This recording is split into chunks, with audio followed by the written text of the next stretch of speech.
Muito se fala e pouco se conhece da Coreia do Norte. Praticamente não há imagens desta, que é uma das últimas e certamente a mais fechada ditadura comunista do mundo. Depois de muitos meses de negociação, a editora Mônica Gugliano, o repórter cinematográfico Eudilson Riso e eu embarcamos para 5 dias nesse país que não conhece liberdade de imprensa, mantém-se hermético a qualquer influência externa e ameaça o mundo com armas nucleares.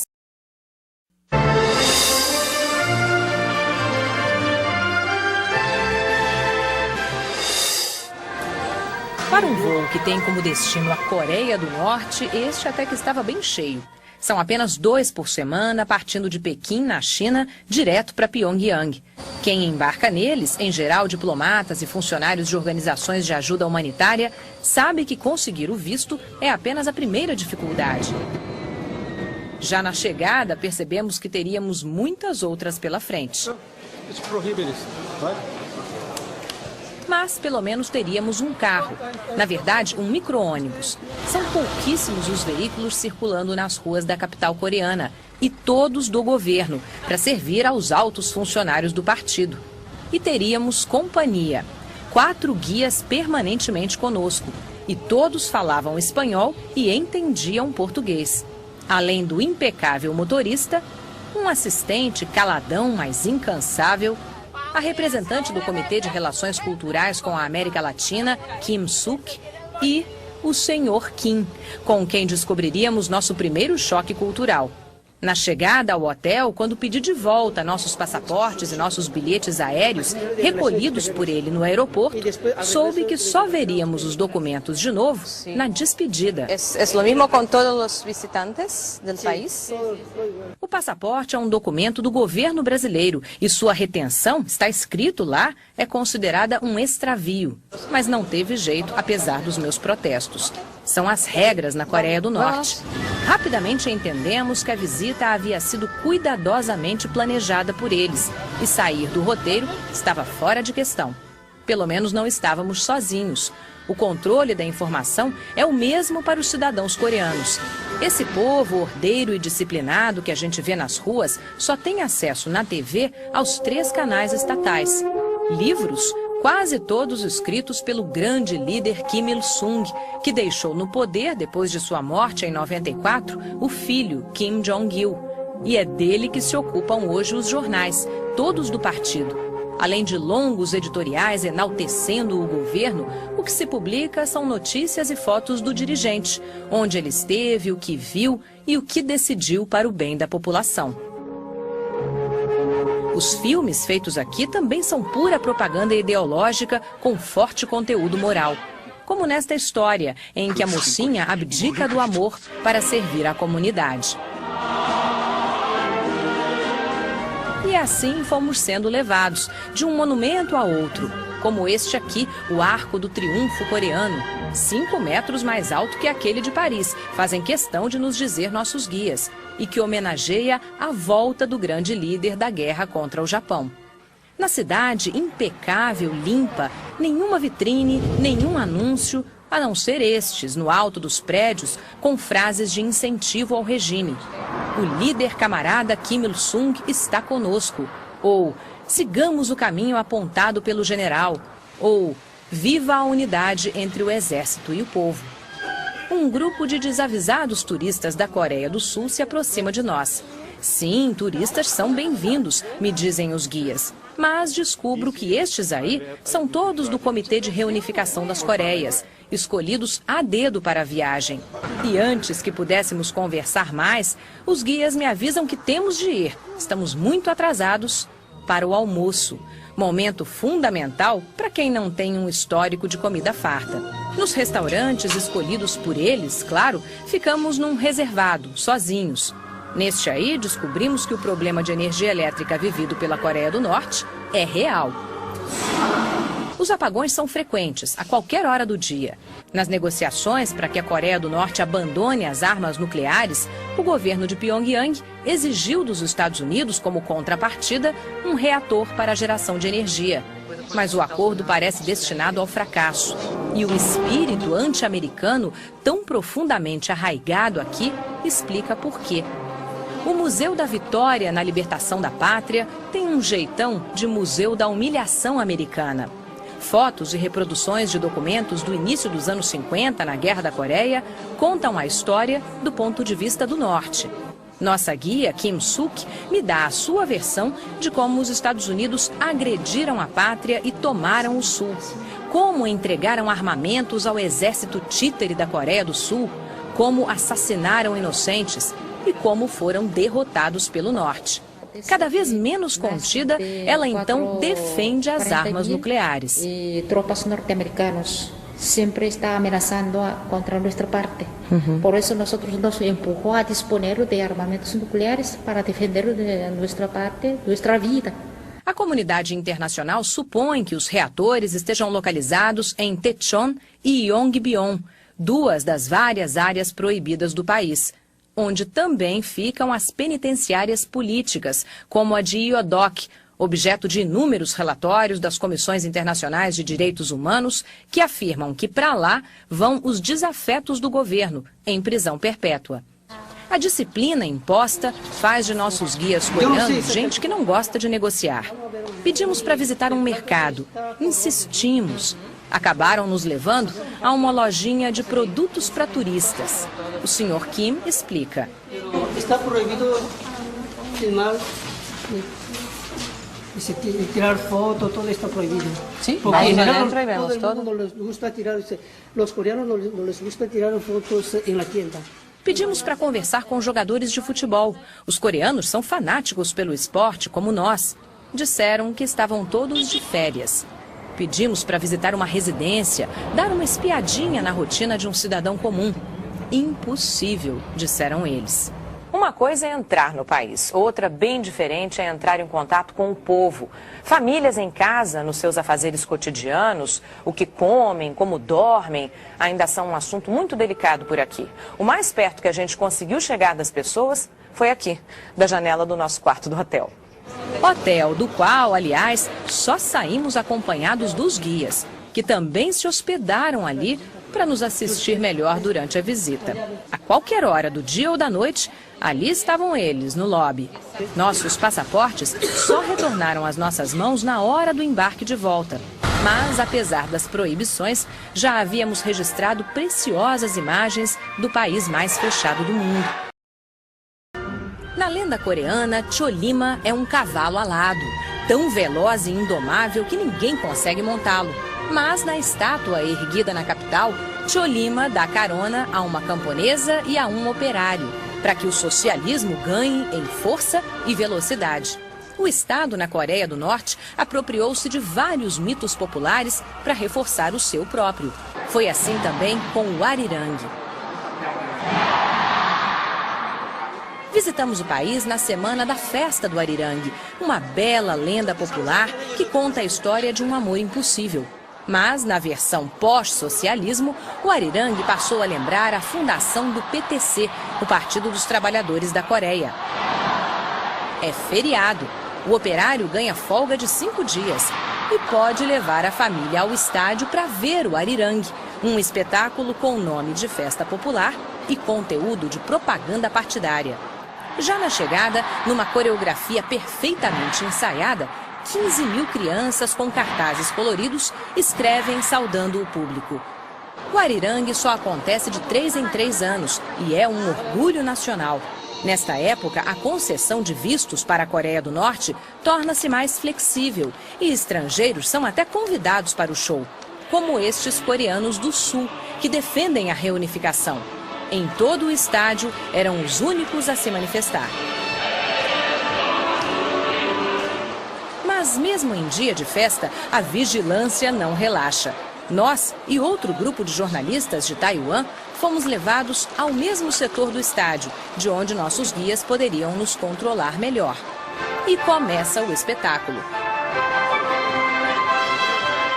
que conta a história da Coreia do Norte a partir do momento que interessa ao regime, a guerra contra a dominação japonesa. Os estudantes ensaiam durante 6 meses para esse espetáculo. Os pontos altos são a sincronia perfeita e muita disciplina. E a mensagem é clara, simples, sem nenhuma sutileza. Ante o domínio japonês, tristeza. Mas então correntes se quebram. E surge a estrela da Coreia, o líder Kim Il-sung. O general que, diz a canção, acendeu as luzes nos corações coreanos, dando fim à exploração japonesa e levando a Coreia à sua primavera socialista. O general é onipresente, está em todos os cantos do país, dia e noite. O general é onisciente, tudo sabe, tudo vê e sempre tem razão. Só que o general, figura central desta e de qualquer outra festa na Coreia do Norte, já morreu. Seu filho e sucessor, Kim Jong-il, está no poder desde 94 e estava lá na estreia do espetáculo. Mas é a figura do líder morto, Kim Il-sung, que ainda tem poder de tornar férteis as montanhas rochosas, trazer energia de grandes hidrelétricas, transformar em prosperidade as agruras do país. Milhares de soldados da Universidade Militar mostram do que é capaz o Exército de Defesa do líder. Ninguém pode acabar conosco, dizem eles. Nem os americanos, odiados por terem dividido a nação coreana. É um show impressionante, sem dúvida. Mas não admite improviso, nem criatividade. É um espetáculo de disciplina, obediência e medo. As coreografias dão ênfase ao desempenho do conjunto. E as músicas, quase todas hinos e marchas militares, falam do bloco monolítico coreano, um povo e seu líder, que a todos trouxe felicidade e a quem todos devem seguir. E o público ali, quieto, ordeiro, sem nenhuma reação, seja de encantamento, cansaço ou amargura. No fim do show, pedimos para conversar com alguém, entrevistar um dos espectadores. Mas é claro que a resposta foi não. Só nos restou o espetáculo da saída do estádio, tão disciplinado quanto o que havíamos visto lá dentro. À primeira vista, Pyongyang é uma cidade como outra qualquer, só que nos anos 50. Casais passeiam pelas ruas com seus filhos, as mulheres com roupas comportadas, saias abaixo do joelho.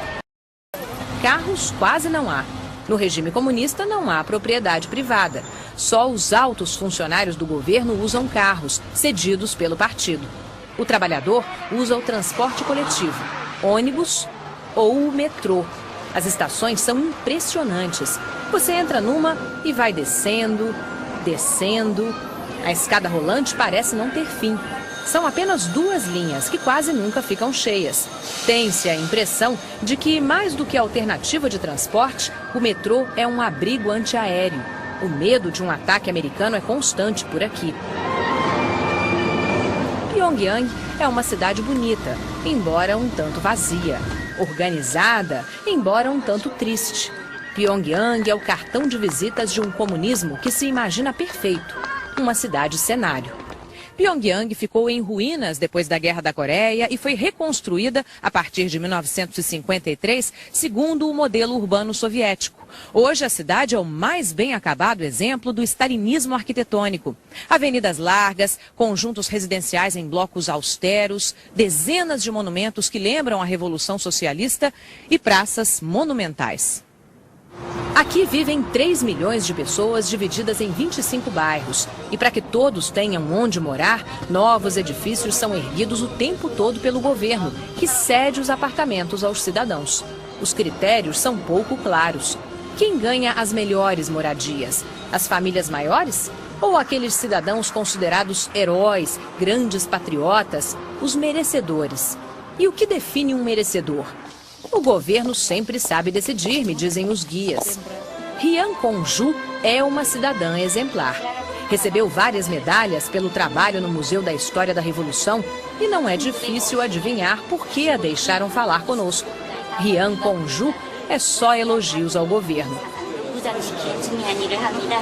Mas apenas por sua aparência se adivinha que viver na Coreia do Norte não é fácil.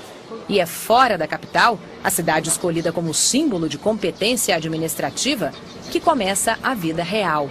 A rotina dos camponeses é tirar do solo o máximo que puderem, com as mínimas condições que possuem e brigando contra a geologia.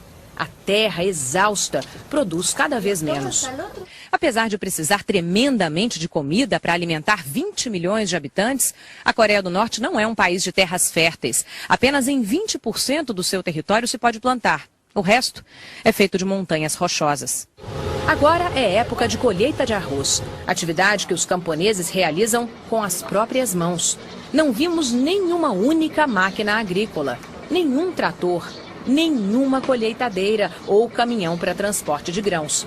O exército ajuda no trabalho. Na Coreia do Norte, o serviço militar é obrigatório para homens e mulheres.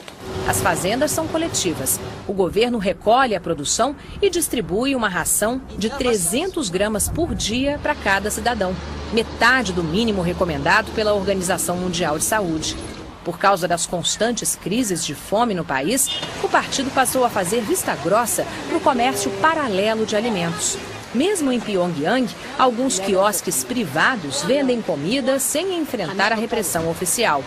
Em outros setores, também já se percebe certa tolerância com temas antes considerados tabus. Em várias partes do país, já se pode pagar e receber usando moeda estrangeira.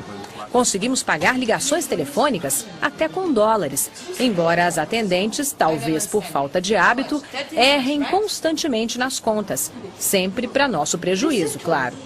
Mas o fato é que essa ligeira abertura está sendo vista pela comunidade internacional como um sinal de que a Coreia do Norte não se sustenta isolada em si mesma por muito mais tempo. As cada vez mais constantes ameaças nucleares que o governo coreano manda ao mundo podem significar um momento limite, chantagear para conseguir ajuda. O problema é como fazer a transição. Permitir investimentos significa permitir informação. E o que move o povo coreano é justamente o conformismo da ignorância. Mas é óbvio que estão cansados. As privações, a fome, cobram seu preço.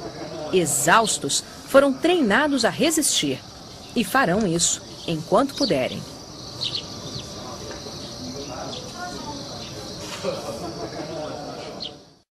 Quem recebe os estrangeiros que desembarcam em Pyongyang é ele.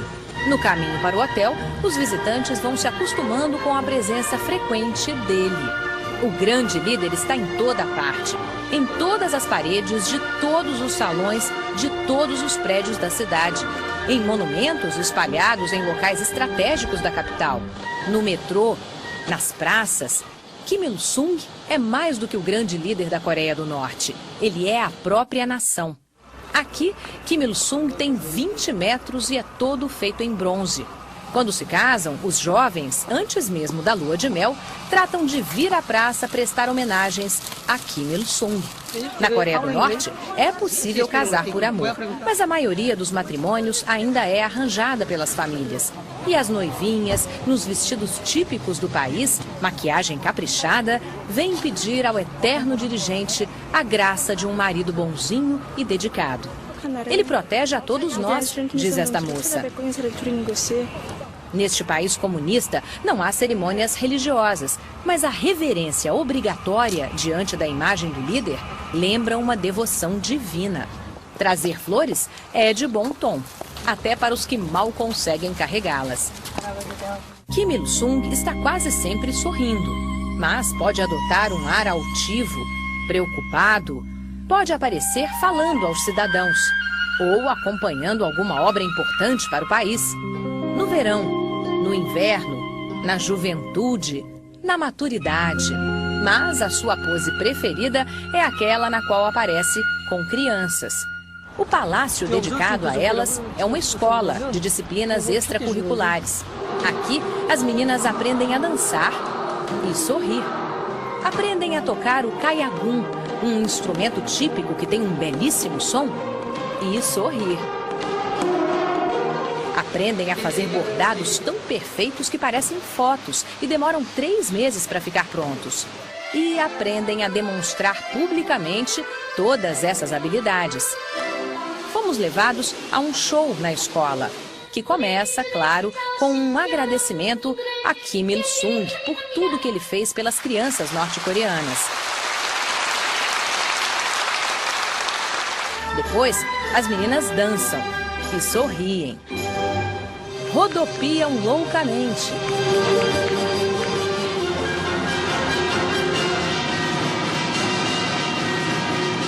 Sempre sorrindo. Os pequenos são capazes de passar um tempo infinito nas posições mais desconfortáveis, mantendo uma inexplicável expressão de felicidade. Deve ser a alegria de ser filho de Kim Il-sung. Todos os coreanos consideram-se descendentes do pai da nação. Na verdade, órfãos dele. Kim Il-sung morreu em 94 e deixou em seu lugar o filho mais velho, Kim Jong-il. Mas nem tente dizer por aqui que o grande líder morreu. Para os coreanos, ele está mais vivo do que nunca.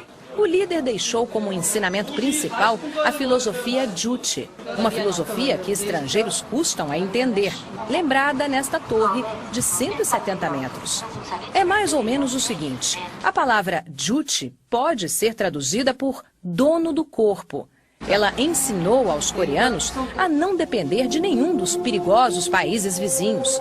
Eles seriam sempre donos do corpo, donos do país, donos da revolução, tendo à frente, claro, o supremo comandante. A casa onde Kim Il-sung supostamente nasceu é venerada, virou local de peregrinação. Trata-se de uma construção muito simples, erguida pelos avós do grande líder. Fruto de uma família humilde, Kim Il-sung teria decidido, aos 12 anos de idade, resgatar a pátria do domínio japonês. Aos 14 anos, teria abandonado a casa para lutar pela independência e só voltaria 20 anos mais tarde como herói da nação. Em torno da casinha, os coreanos construíram um lindo parque, com muitos pinheiros, árvore que, costumava dizer Kim Il-sung, é o símbolo da firmeza do povo, e um mirante, de onde se vê quase toda a capital, durante o dia, porque à noite é difícil enxergar qualquer coisa na cidade. Pyongyang, como toda a Coreia do Norte, enfrenta apagões constantes. Falta dinheiro para investir na geração de energia. Os moradores da cidade têm que racionar o uso da luz. Afinal, é preciso iluminar os monumentos que lembram o soberano líder. O eterno presidente Kim Il-sung é conhecido e venerado entre os coreanos pelos mais diversos adjetivos. Alguns que eu ouvi e consegui anotar são os seguintes: Sol eterno, general, pai da nação, salvador dos oprimidos, libertador da nação, generalíssimo, estrela da Coreia, protetor do país, presidente eterno e onipresente, incansável protetor da pátria, grande líder, fundador do socialismo coreano, líder máximo.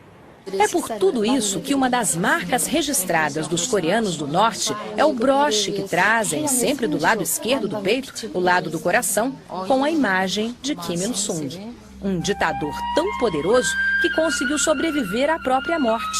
Um político tão habilidoso que transformou em sucessor o filho polêmico e com fama de playboy. O líder que inventou o país mais fechado do mundo. Não há lugar na Coreia do Norte que não tenha a presença do exército. Ele é um dos pilares que sustentam o regime. Os coreanos do Norte aprenderam muito sobre a arte da guerra com os soviéticos e ainda carregam nos uniformes a lembrança do antigo aliado. A União Soviética ruiu. A Coreia do Norte sobreviveu solitária, mas o grande inimigo do passado de ambos ainda é presente por aqui. Nesta viagem, vamos para o lugar onde os soldados coreanos ficam frente a frente com as tropas dos Estados Unidos. Depois da Segunda Guerra Mundial, a Coreia foi dividida em duas. O lado norte, apoiado pela União Soviética, o lado sul, pelos Estados Unidos. A linha que separou a península foi demarcada no paralelo 38, a 160 quilômetros de Pyongyang e a 70 quilômetros de Seul. A fronteira militarizada recebe poucos visitantes deste lado norte. Para ter acesso às instalações do Exército, mesmo com autorização do governo, é preciso passar pela burocracia local. Nossos guias trocaram papéis para lá, anotações para cá e finalmente pudemos entrar. Depois de passar a pé pela primeira barreira, seguimos de ônibus, acompanhados de um soldado norte-coreano. Mas há civis na área, camponeses. A falta de solo fértil deste lado norte é tamanha que nenhum pedaço de terra pode ser desperdiçado. Observadores neutros de agências internacionais também são, eventualmente, admitidos no local, até o limite da demarcação. Nós estamos na zona de administração conjunta militar. Aqueles edifícios mais claros que você vê ali na ponta pertencem aos Estados Unidos. Os azuis pertencem à Coreia do Norte. A linha que divide as duas Coreias é aquela linha de cimento que você vê passando exatamente no meio dos edifícios. Do lado de cá, só coreanos do norte. Do lado de lá, apenas americanos. Mesmo estando a apenas 20 metros de nós, um oficial americano nos observa de binóculos. Tanta movimentação não é comum por aqui. Tão próximos uns dos outros, os soldados dos dois lados não se falam. Mesmo dentro das casas construídas exatamente sobre a linha de fronteira, ninguém ultrapassa a demarcação. O edifício de linhas modernas, onde os Estados Unidos montaram, digamos assim, o seu QG, fica exatamente em frente a outro, mais austero, onde os norte-coreanos têm suas salas e onde conversamos com este soldado. Ele me diz que a relação entre os dois lados é tensa. Cada recuo nas relações diplomáticas eleva o grau de animosidade neste território comum.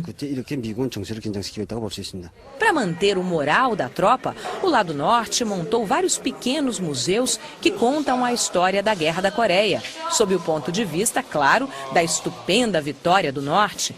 Muitas fotos do líder que conduziu as tropas, o indefectível Kim Il-sung. Fotos de algumas cabeças cortadas nas batalhas. E a mesa onde, em 53, foi assinado o armistício que estancou a sangria dos dois lados. A paz definitiva nunca foi acordada. Mas a campanha pela reunificação ganhou prioridade agora para o norte. Os soldados nos levam a um monumento que reproduz a última assinatura de Kim Il-sung antes de morrer em 94. Ele teria deixado um documento com o seu desejo derradeiro, a união da península. Mas os termos dessa reunificação não são claros até hoje, o que leva a crer que, mais do que uma união política, o governo do norte estaria de olho mesmo nos investimentos que poderiam vir do sul.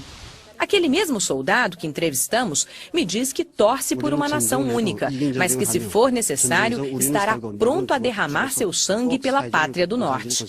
Enquanto as negociações prosseguem no terreno diplomático, enquanto as ameaças são mantidas no campo militar, no território físico, milhares de famílias continuam separadas e talvez já nem se reconheçam mais num grande reencontro. A Coreia do Sul entrou confiante no século XXI. O lado norte parece ter mergulhado em si mesmo nos anos 50 e permanece lá até hoje. Um estrangeiro sempre se sentirá um estrangeiro na Coreia do Norte. Por mais tempo que passe aqui, sempre terá a impressão de estar num grande teatro, cuidadosamente ensaiado e sem espaço para improviso. Todos fazem o que o partido espera que façam, o que inclui causar boa impressão aos forasteiros. Nossos guias, os reis da proibição, tentam dizer não da maneira mais simpática possível. Estão treinados para demonstrar felicidade. Mas o que eles gostavam mesmo era da hora do almoço. Por estarem com estrangeiros, eles também tinham direito a uma refeição. Nos restaurantes não há cardápio. Serve-se o que há no dia, o que já é uma maravilha para quem só tem arroz em casa. Aqui, uma espécie de sopa com tudo dentro. Repolho, cebola, batata, pimenta, claro, e carne moída. Carne de quê? Não sei. E confesso que preferi não perguntar. Eles se esbaldavam. Nós, nem tanto. Esse é um prato típico, bem típico da Coreia do Norte. É carne de pato, um churrasco de carne de pato, com picles, pepino. Isso aqui é um molho de soja e um molho de vinagre. E eles comem tudo isso acompanhado de uma aguardente de cereais, que é bem fraquinha. E é bom. É bom. O banquete faz nossos amigos terem um certo sono durante a tarde.